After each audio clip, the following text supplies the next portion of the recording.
So moving on, we have our next speaker, Vimi, and she bears 13 plus years of experience into software engineering. She's a passionate blogger, trainer, a speaker, and whatnot. Like she's a dynamic, self-motivated leader, and she believes in delivering the quality softwares. She is as of now working as a head of an emerging QA practices at Nagaro, and she have tested many applications including AIML, and she is proficient in varying the test approaches for an applications for AIML, chatbots, IoT, immersive applications, hardware in loop as well, and many other things into data analytics. She holds a good and a strong QA processes and a working knowledge of variety of process models, and she has a proven leadership skills in building and managing high performance teams based on the meritocracy to deliver organization goals. So Vimi would be speaking on a model based testing, a step towards an automation of everything. So Vimi, over to you. Thank you, Karthik, for such a great introduction. So let me share my screen.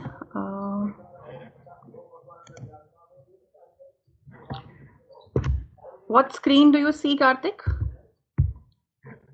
I'm seeing your slides, model-based testing and introduction of yours. Okay, one second. Is this the one? Yeah. Yes. What do you see now? A common slide, one slide based like model-based testing. And, is it in maximize mode? I'm sorry? Is it in maximize mode? Yeah, it is in maximize mode. Presentation mode. Okay. So thank you everyone, and thank you Agile Testing Alliance for giving me this opportunity. And hello everyone. Welcome, a warm welcome to all of you for this talk. So I will talk today on some of the emerging areas of quality engineering. So we all know that industry is transforming rapidly, right? So now technology is reachable to everybody, right? So this has caused a kind of a seismic shift in creating environment where everybody is using these emerging technologies in some or the other ways in the applications that they develop, right? So there's a more and more adoption of these emerging technologies. So the entire enterprises are kind of disruptive, right? So with this wave of disruption, right, so the quality is being challenged, right, and the uncertainty has increased, right? So a QA needs to focus on innovative and faster approaches of testing, right? So for sure, the role of automation will definitely going to increase, but it is not just about automation, right? So we need to think about smarter ways of automation here, right? So with the adoption of AI in the QA practice, now we are talking about automate the automation, right? There are concepts like automate the automations, like ideas like automated script generations are rolling out, automatic bug logging, defect logging, intelligent log analyzers is rolling out. Now we are virtually trying to automate everything in the product development life cycle and stepping towards automation of everything, right? So let me change the slide. Okay. I will talk about how uncertainty is increasing and how to intercept this uncertainty by moving towards automation of everything. So there are different ways you can go for automation for everything. I will talk about part of it in adopting model-based testing. Yeah. So we are surrounded by apps like which are built on the concepts like AI, ML, deep learning, AR, VR, sensors. We are talking about concepts like blockchains, right? So all this accumulates to uncertainty. Okay. So enterprises, today are intelligent and connected, and this opens a tremendous opportunity for more innovation, more varied types of applications, right? So as for Gartner, I'm sure everybody knows about Gartner, right? It's a big technology community, and it predicts about the upcoming technologies in the industry. So the Gartner says that by 2023, right, there would be more than 20 times as much smart devices at the edge as of now, right? So focus on IoT is increasing, right? So at Nagaro, we are working on different, projects which are based on IoT, concepts. So we know that, this industry is shifting a lot, right? Also, AI based applications are becoming part of our life, right? So the personalization which you see on the Facebook, the personalized ads you see on the Facebook is a part of it. The recommendations of the products which you see on sites like Amazon or maybe Flipkart is again a small part of your AI implementation. So Gartner says by 2024, uh, AI based, online advertisement would increase. There would be more and more, influence on, on the people emotion on the advertisement world. So more and more of, AI would be used in this area, right? So, so we have, intelligent systems that can do, intelligent things. AI, deep learning, NLP, chatbots, yeah, right. Their application, which uses the headgears, right? You can, you see, there are applications which are being used wherein, the technicians, they wear the headgear and they can, repair any machine which is, placed thousands kilometers apart. You can see, websites which are using the AR technologies, right? Maybe like a furniture website, and that superimposes your furniture on the image of your room, and you can see how your furniture would look in your room, right? So, and I think few years back we had this game Pokemon. It got a lot of popularity. It was also based on the AR technology, right? So now there are two aspects to this technology shift. One is that equipping ourselves to test these applications, right? So you have to how to test AI application. You should know how to test the IoT application, blockchain applications. The second part is enhancing our QA processes, using smarter tools, smart automation to speed up the testing, right?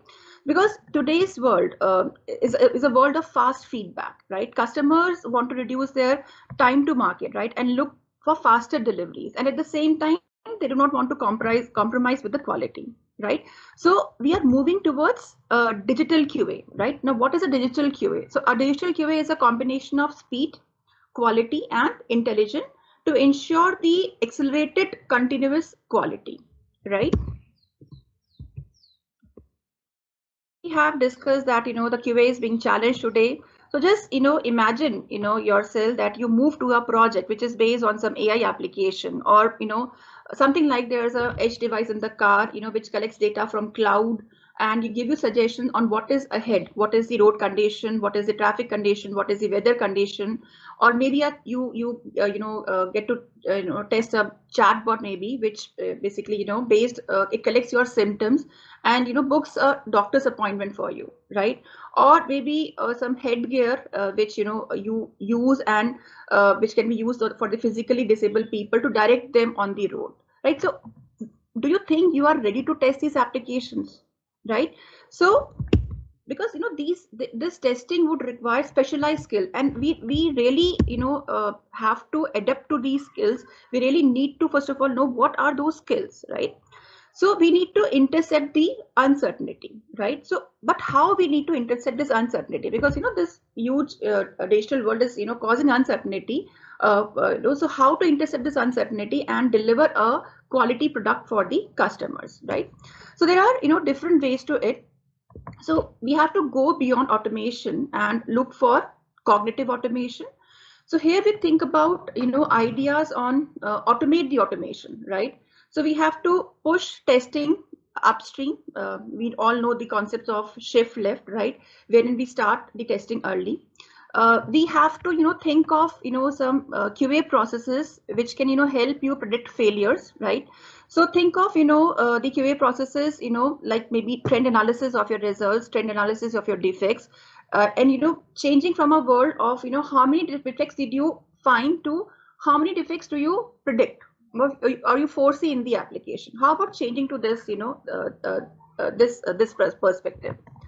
we need to validate the user experience. So user experience is a key for successful product adoption these days. So I'm saying, not the product delivery, I'm talking about, product adoption, because ultimately the customers are the one who are going to, use your product, and, they should, be really, happy with whatever you have developed, because, they just see the screen. They do not know, what mesh of technologies or what fine technologies you have used at the background. They should see only that, okay, what I want to do, and is my application helping me to do that, right? So uh, more and more focus is being increased toward user experience, right? Now, with this all, this complexity, so we have to sail, through dynamics, right? And try to become agile QA. It's not just you follow the agile practice, right? Apart from following the agile practice, you yourself has to become agile, right? So you should be ready to set up processes, monitor those processes, evaluate them, try to, improve them, and try to be lean in your approach, right? And finally, we need to move towards, apart from following, following all this, we need to move towards automation of everything. So this slide talks about, the journey we have come across.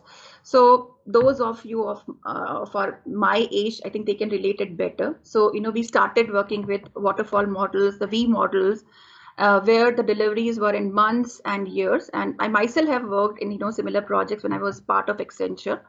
And there was, different approach to testing, different challenges we would face, different risks to the product and deliveries, because time to market was not a high, because we did not have any option to even, reduce this time to market. We had to follow the traditional, SDLCs.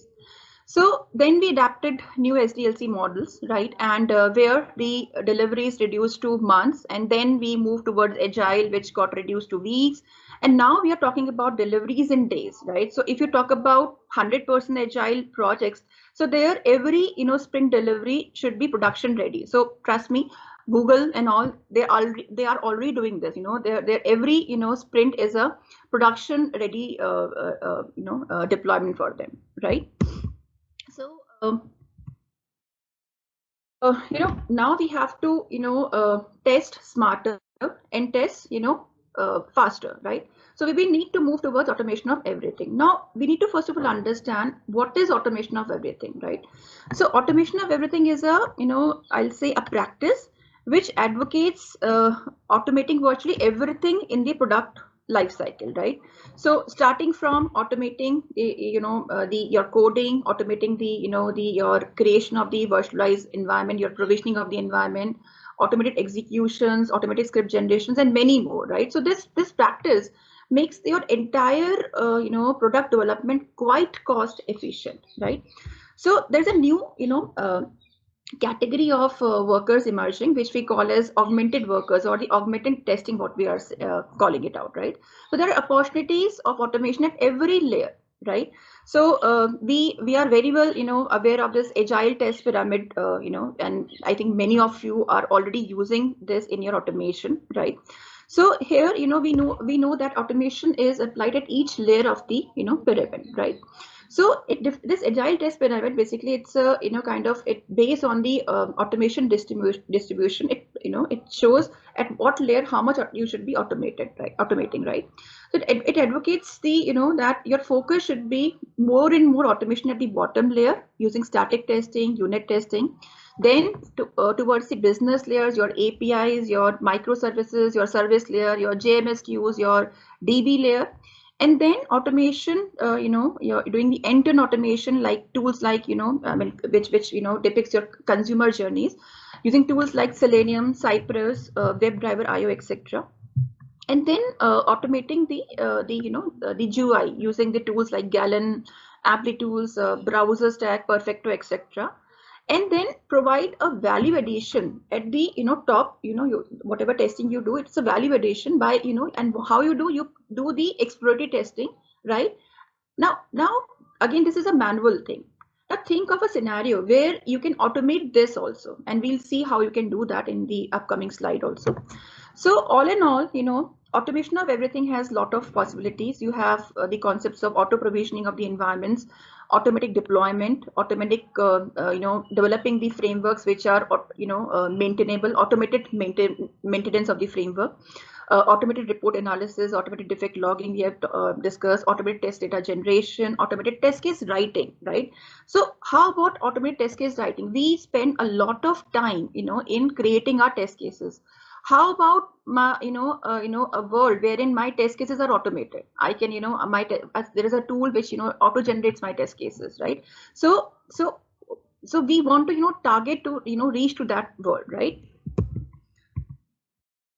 So, in typical, so in this talk, I'll be focusing more about the automated test case generation. There are, we already have discussed, there are a lot of possibilities in automation of everything, but we'll focus on a limited area today, which is the automated test case generation.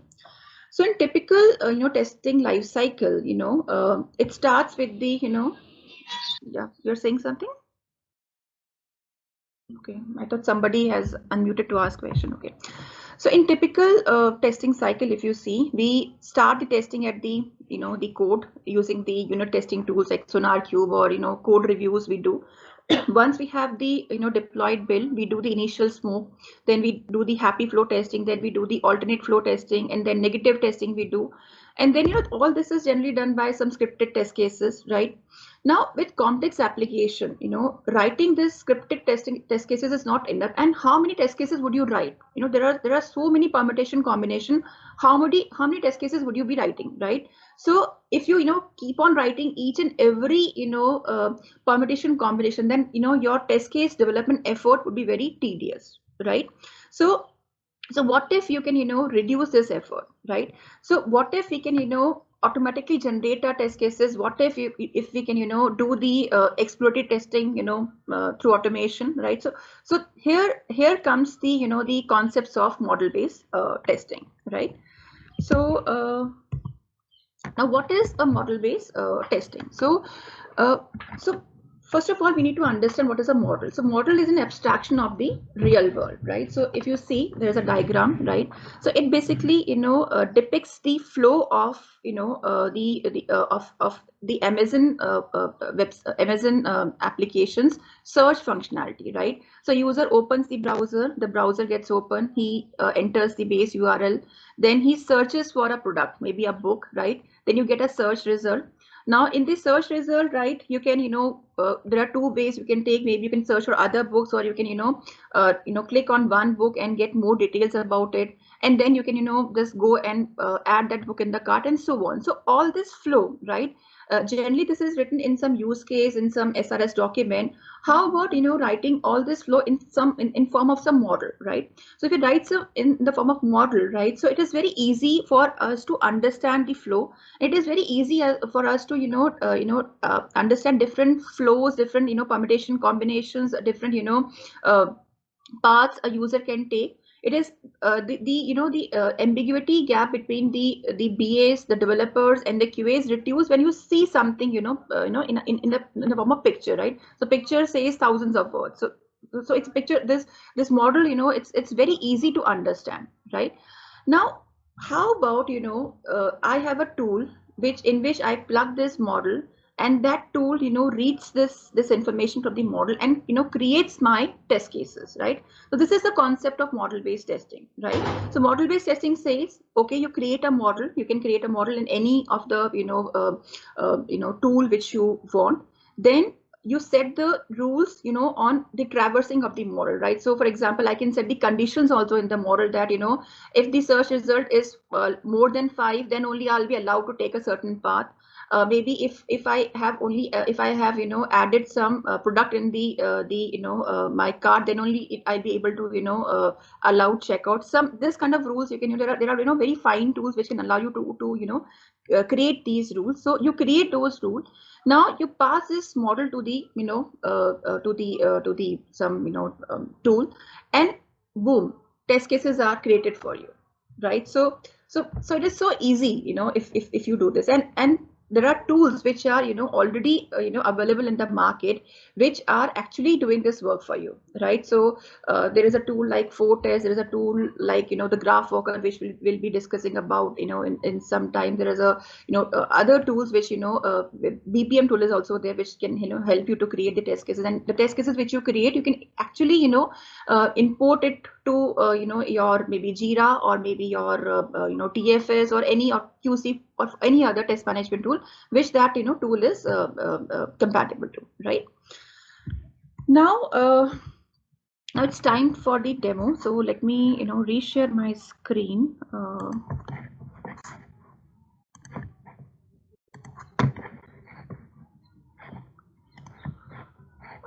This time I'll try to share my entire desktop.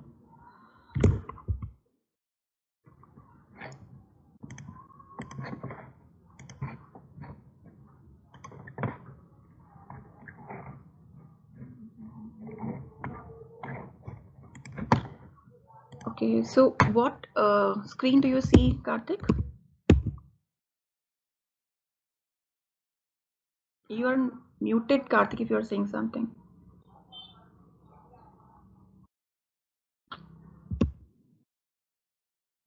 You see my Eclipse? Yeah, we can see your Eclipse. Karthik, I guess you are on mute. Yeah. Okay. Can see your Eclipse. Okay, so Graphwalker is basically an open source tool which can help you create test cases automatically, right, using the model based testing technique. So here what you do, you first create a model. So this is the model of my application, which I just showed in one of my slides, right? It is the model of your search workflow on the Amazon application, right? Now what you do, you create a model, you set the the rules for the model, you set the the traversing path, how I'm going to traverse this model, all use all this you basically put in the model. I'll show you how. If you see here, do you see this is a a node in the model, and which says, okay, what is this node and what this node would do, and to what requirement this node is mapped. So when you talk about a model is basically a combination of the vertices and the edges. So this this edge, it describes the action. So action is start the browser, and this this vertex, it describes my state. After I start the browser should get open, right? Then my action is enter the base URL. The base URL should be entered. Then my action is search for the book. My search result should be displayed. Now these models are so so flexible that you can you can put the requirements also with this model. You can provide the weightage of this model. Maybe for you the searching of book is a very important part of this flow. You can add some weightage to this also, right? You can add some weightage to this also, right? You can provide some conditions to this also. If you see, I have this action add to cart, and there is a condition that my number of books which I want to add should be less than equals to 3, right? If it is more than 3, then there should be some error display, something like that, right? So your model is basically describing all of your requirement. Now what we are doing, we are trying to pass this model to our Graphwalker code. Okay, so the Graphwalker, what we do, we kind of try to code what you have done. So we need to code for your action for the starting the browser. We need to code for your your the states which you want to, your expected result which you want to achieve, all through your code.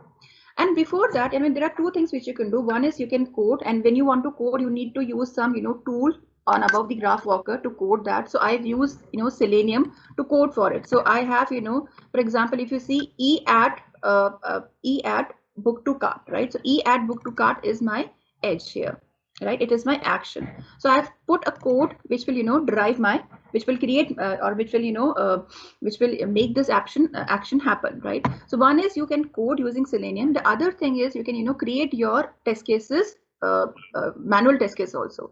So actually recently my laptop got changed, so there is some some version issue I'm facing for the last 3-4 days. So I'll not be able to generate the test case for you, but I'll show you how you can do that. So if you see, there's an option here, right?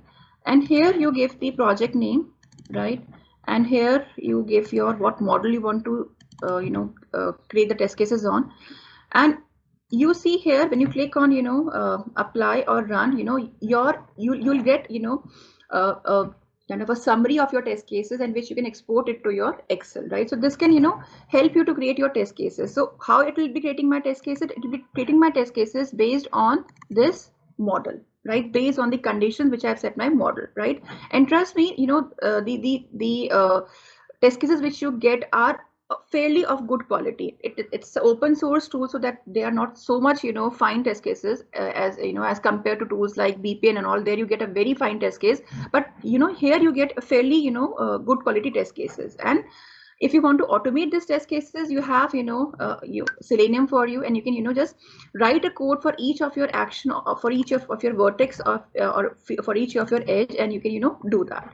So I'll just show you. I just created my model. I just put some condition on with the basis of which I want to run my model. So I'm saying, okay, I want to traverse this graph randomly, and I want to reach the V shopping cart vertex. So what I'm saying is, you take different parts of this model and reach to this edge. So what it will do, whatever possible paths are we have defined in the model, it will traverse all the path and it will reach here. So in between, you will put your assertions based on your states you want to achieve. In any of the assertion is failing, you have the bug for you, right? You have the bug which you can log, right? So I'll show you how you run this. I'll just run here.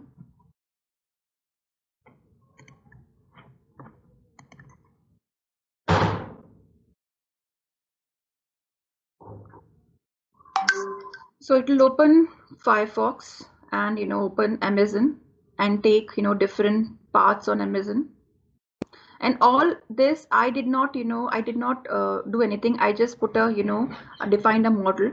I just created my code for each of the this vertex and edges. Do you see there is a no defined test case? It is all about just some codes for how to click the book, how to add the book to the cart, how to book information. Just I put the code. Now what path to take will be decided by my model. Okay, so I think we are already running out of time, so I'll just take a pause here and look for questions. Great, Vicky. So we have a couple of questions in a chat box. So would you like to go and pick it up all the questions? Yeah. Okay, the first question is by Sirisha. Looks like an interesting approach for test generation. Please recommend the best among these tools. Thank you. So I think I have analyzed BPM tool. It is very good, but it is a paid tool. And right now the tool which I have used most is the GraphWalker. So GraphWalker, as I said, it is not a very good tool for creating fine test cases. But yes, you can do your automated exploratory testing if you use the GraphWalker, right? Okay, and tools I already have put in this my slide. Do you see this? We have the BPM tool. Confimix is also a very good tool. Fortest is also a very good tool, and GraphWalker we are already talking about. So I've seen more and more traction is in the open source world, more and more traction towards the GraphWalker. And do we have such tools compatible to very interesting? Just on that. Just on that, Vimy. So does it also this GraphWalker does the test data generation? No. It is not. This tool is only for the automated test case generation, and you can code your flows using Selenium, but test data generation is not possible using this tool. Okay, thank you, Vimy. Okay, can we integrate this tool with Jira? If you're talking about GraphWalker, so again GraphWalker is a part which only kind of understands the model, right? Above that, we have Selenium. So you have all the the power of Selenium with you, wherein you can plug your test cases to plug your defects to your Jira. But in Jira, you do not have test cases, because your graph walker is kind of creating your test cases for you. So you'll want to plug your code only for logging defects in Jira, right? Okay, then we have what is the coverage of these tests versus manual tests? See, so there are as I told in my talk, that one is you do scripted testing, and the other is the area of the exploratory testing. So this tool will help you to conquer the area of exploratory testing, not the scripted testing. You already have you'll already have your scripted testing in place, probably the happy paths, the alternate paths, but you understand, you're using the applications which are very complex, and every time you do testing, your defects are something new you find, which is not related to your scripted tests, right? So the coverage, I'll not say that that it will provide it will help you provide coverage to your existing test case. Existing test case is covering a different area, and this test cases would cover different areas, area which is unknown to you, right? Because many times you see, you when you go back or go to that same screen, you face some issues, right? You face some defects, right? So that can help you to conquer, to uncover those defects. How do we get the pass fail reserve when a path is completed? So you have assertions with you. You can always go and put assertions here. Yeah, right. So you have the statements written over here. For example, add book to cart. You can always use your Selenium assertions to assert your test cases, and based on that you'll have a report which will say this test case failed or passed, right? And in the if you are talking about the manual test case generation, it is just a generation of the test cases. Execution you are doing automatically using this code, and assertion you can put it over here. Okay. So, Bhumi, sorry to interrupt. We only have 2 minutes, so if you can just quickly take up the top questions, and if you want to answer any specific precise question, and the guys who all are there into the meetings, I would request if you have any sort of questions, please connect to Vimi over a LinkedIn, or you can just drop out her an email, and she would be able to answer all such questions to you. Sure. So we have 2 minutes if you want to take it up. So any question if you want to ask? Vimi, I have a question. This is Sirisha. Like you have shown, the test case generation is like we are hitting a browser, and we like the Amazon search example. Let's say there is some functionality at the database side or the engine side of an application. Do we have any tools recommended to generate test cases when we have some set of vertices defined? Let's say in a JUnit or test engine. So I'm not sure whether I understood the question correctly. See, even at the backend side, even at the API layer, even at the front end layer, you have some flow, right? And that flow you'll be depicting in some model, right? That flow can be any flow. That flow can be the flow of your stored procedure as well. In the stored procedure also you set some that if I have to maybe test this particular logic, how would my flow be? So if you are able to depict anything in the form of a diagram, in the form of a model, you can always create test cases for that, right? But generally if you talk about the automation of the of your or exploratory testing, then it is limited to your API automation or to your to your front end automation. But automating your DB procedure, it's a bit difficult, or probably I have not explored much around this area. So maybe once I explore, maybe I can tell you better. Yeah, thank you, that helps. Thank you, Vimi, and thank you everyone for joining the sessions.